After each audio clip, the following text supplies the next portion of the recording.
দেখছেন বার্তা এক নজর। অবিশ্বাস্য হলেও সত্যি, সংবাদ মাধ্যমকে সৈনিক পূর্ণম সাউ স্ত্রী রজনী জানিয়েছে ফোন করলেন মুখ্যমন্ত্রী মমতা ব্যানার্জি, কথা বলেন বিএসএফ জওয়ান পূর্ণম কুমার সাউয়ের স্ত্রীর সাথে। এক সপ্তাহের মধ্যে ফিরে আসবেন বলে জানান মুখ্যমন্ত্রী। এমনটাই জানালেন স্ত্রী রজনী সাউ।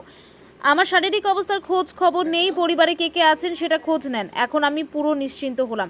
রিশরার বিএসএফ জওয়ান পূর্ণম কুমার সাউ টানা 19 দিন হয়ে গেল, এখনো ঘরের ছেলে ঘরে ফিরে এলো না।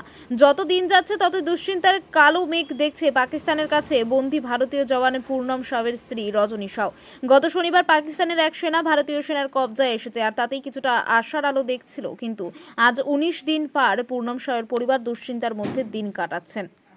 চাইছিলেন যে মুখ্যমন্ত্রীর সাথে কথা বলতে। হ্যাঁ, কথা বলার পর কেমন মনে হচ্ছে এখন? দেখুন আজকে তো ফুলি স্যাটিসফাইড আছে কি হ্যাঁ ম্যাডামও এই নিয়ে একটু মানে কথাবার্তা বলছেন, ওনারও একটু টেনশন হয়েছে। কথা বলে মানে উনি বললেন কি ম্যাডাম টেনশন নিন না, ওনাকে আনা হবে। এক সপ্তাহের মধ্যে উনি বলছেন কি ছাড়ানো হবে। মানে মুখ্যমন্ত্রী আশ্বাস পেয়ে আপনার কিছুটা হলেও ভালো লাগে? হ্যাঁ, কিছু মানে কি অনেকই ভালো লাগলো কি এতদিন থেকে আমি রিকোয়েস্ট করছিলাম প্লিজ ম্যাডাম সাথে একটু মিটিং করান বা কথা বলিয়ে দিন। আজকে উনি নিজেই ফোন করেছেন।